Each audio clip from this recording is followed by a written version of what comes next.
আসসালামু আলাইকুম প্রিয় শিক্ষার্থী ভাইরা, আজকের ক্লাসে আমরা শিখব পাস্ট ইনডিফিনিট টেন্স অথবা সিম্পল পাস্ট টেন্স। তো চলুন প্রথমে আমরা বুঝে নেই যে আসলে সিম্পল পাস্ট টেন্স বা পাস্ট ইনডিফিনিট টেন্স কাকে বলে, বা বাংলায় কোন বাক্যগুলোকে আমরা পাস্ট ইনডিফিনিট টেন্স বুঝব, দেন এটাকে আমরা ইংরেজি বানাবো। তো আসুন,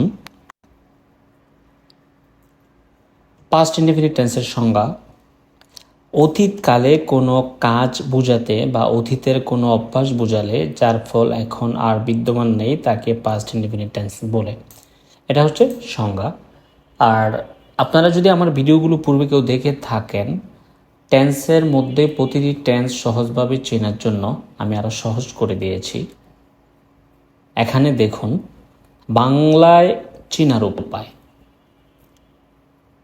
এই সংজ্ঞা পড়ে যদি আপনি বুঝতে পারেন দেন ওয়েলকাম, এবং এটা আরও সহজে বোঝার জন্য এখানে আমি লিখে দিয়েছি বাংলা চেনার উপায়।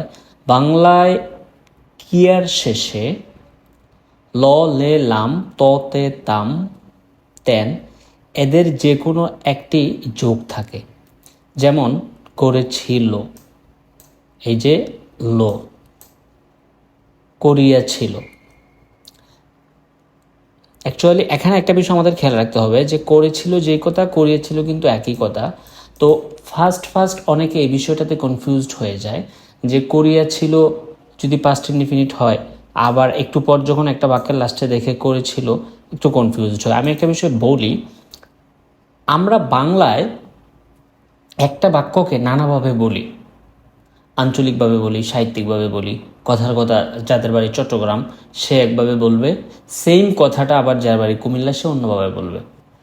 কিন্তু আপনি কুমিল্লার ভাষাকেও যখন ইংরেজি করবেন তার ক্ষেত্রে যেভাবে ইংরেজিটা দাঁড়াবে, নোয়াখালীর কথাকেও যখন আপনি ইংরেজি করবেন একই বাক্যের ইংরেজিটা কিন্তু সেম দাঁড়াবে।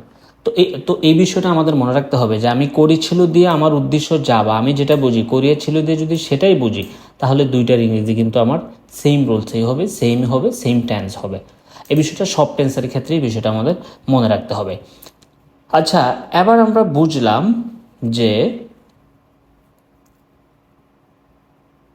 একটা বাক্য আমরা কিভাবে বুঝবো যে এটা পাস্ট ইনডিফিনিট টেন্স। আমি এখানে সংজ্ঞা দিয়েও বুঝতে পারি, আবার এখানে বাংলা বাক্যের ক্রিয়ার শেষে, যে কোনো একটা পূর্ণ বাংলা বাক্যের ক্রিয়ার শেষে যদি ল, লে, লাম, ততে, তাম, তেন এই জিনিসগুলো থাকে, এগুলো মুখস্থ করে ফেলবেন একবারে। ল, লে, লাম, ততে, তাম, তেন, এই সাতটা মুখস্থ করে ফেলবেন যে ল, লে, লাম, ততে, তাম, তেন এই সাতটা যদি বাংলা বাক্যের ক্রিয়ার শেষে থাকে তাহলে এটা পাস্ট ইনডিফিনিট টেন্স হবে। বাংলা বাক্যের ক্রিয়ার শেষে বলতে, যেমন ধরা যাক আমি ভাত খাইয়াছিলাম বা খেয়েছিলাম, অবলিক দিয়ে দুইটাই দেওয়া হয়েছে বোঝার স্বার্থে। যে কোনো একটা বাক্যে হয়তো খেয়েছিলাম থাকবে, বা খাইয়েছিলাম থাকবে, বা খেলাম থাকবে, অথবা খাইলাম, যেটাই থাকুক কাজ কিন্তু একটাই। সো এটা পাস্ট ইনডিফিনিট টেন্স। তো এই পুরা বাক্যের যে ক্রিয়াটা আছে, এই ক্রিয়ার শেষে যদি আমরা দেখি যে ললেলাম ততেতাম এগুলো আছে, তাহলে আমরা বুঝবো যে এটা হচ্ছে past indefinite tense. So past indefinite tense যদি আমি বুঝতে পারি বাংলাটা দেখে, তাহলে আমার দরকার হচ্ছে ইংরেজি শেখা। আমি ইংলিশে কিভাবে এটা আমি বানাবো। ইংলিশে বানাবেন এভাবে, আমার তখন কাজ হচ্ছে এটার গঠন প্রণালীটা মুখস্থ করতে হবে। আমি এটা সবসময় বলি, এটা ধরেন যে ম্যাথের মতো, এটা একটা সূত্র। টেন্সের প্রত্যেকটি গঠন প্রণালী হচ্ছে সূত্র। আপনি প্রথম বাংলাটা শুনে এটার সংজ্ঞা বুঝে, অথবা বাংলা বাক্যের ক্রিয়ার শেষের আলামত বা লক্ষণগুলো দেখে যখন বুঝবেন এটা অমুক টেন্স, দেন অমুক টেন্সের সূত্র অনুযায়ী এটাকে ইংরেজি করে ফেলবেন, যেটাকে আমরা বলি গঠন প্রণালী। গঠন প্রণালী কি? Subject, verb two plus object. Verb two কি?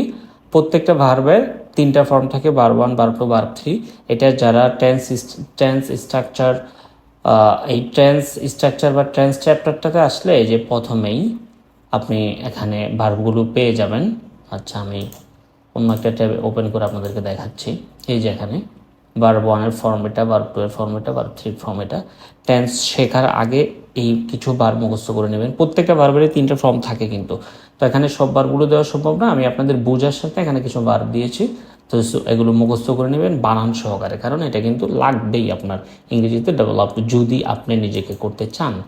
তো কি করবেন, ভার্ব টু দিবেন, মানে হচ্ছে ভার্বের এই 2 নম্বর ফর্মটা দিবেন, তারপর অবজেক্ট। এইভাবে আমাদের এটা পাস্ট ইনডিফিনিট টেন্স হয়ে যাবে। যেমন আমরা এখানে উদাহরণগুলো লক্ষ্য করি, আমি ভাত খেয়েছিলাম, আই এট রাইস। এটা কিন্তু 2 নম্বর ফর্ম। 1 নম্বর ফর্মটা হচ্ছে ইট, আমরা জানি ইট অর্থ খাওয়া, ইট হচ্ছে ভার্বের 1 নম্বর ফর্ম, কিন্তু 2 নম্বর ফর্ম হচ্ছে অ্যাট। তারপর আমি স্কুলে গিয়েছিলাম, I want to school. Want হচ্ছে গো এর 2 নম্বর ফর্ম, 1 নম্বর ফর্ম হচ্ছে গো। সে স্কুলে গিয়েছিল, he went same to school. বাকিগুলো সেম সিস্টেম, আপনারা নিজেরা প্র্যাকটিস করে নেবেন। তো আশা করি পাস্ট ইনডিফিনিট টেন্সটা ক্লিয়ার হয়েছেন। এখানে যতগুলো বাক্য আছে প্র্যাকটিস করবেন, এবং প্রত্যেকটা টেন্স প্রেজেন্ট, পাস্ট, ফিউচার, এই 3টা টেন্সের পরে কিন্তু আবার একসাথে করে প্র্যাকটিস দেওয়া আছে। পাস্ট পারফেক্ট টেন্স কাকে বলে, past perfect continuous, translate English to Bangla, past tense, এই যে প্র্যাকটিস দেওয়া আছে। 4টা টেন্স শিখে আপনি এখান থেকে আবার এই প্র্যাকটিসগুলো করবেন, তাহলে আপনার টেন্সটা আপনি আরও ভালো করে হৃদয়ঙ্গম করতে পারবেন। তো ভিডিওগুলো দেখতে থাকুন, দেখা হচ্ছে পরবর্তী ভিডিওতে। আসসালামু আলাইকুম। আর এই বইটা যদি আপনারা পড়েন, গুগলে গিয়ে সার্চ করবেন মাস্টার ইংলিশ বুক, দুর্বলদের মাস্টার ইংলিশ বুক। অন্য আরও বই কিন্তু আছে গুগলে, মাস্টার ইংলিশ বুক, ওইটা কিন্তু আমার বই না। আমার বইটা হচ্ছে দুর্বলদের মাস্টার ইংলিশ বুক। লিখে যখন আপনি সার্চ করবেন, তখন এই যে এই কভার ফটো দেখে বুঝে নেবেন। এটার অ্যাপসও আছে, কেউ চাইলে অ্যাপসটা ডাউনলোড করে অ্যাপসও পড়তে পারেন, তবে অ্যাপস পড়ার জন্য আপনার নেট কানেকশন থাকা লাগবে। আচ্ছা, ওকে, আল্লাহ হাফেজ, আসসালামু আলাইকুম।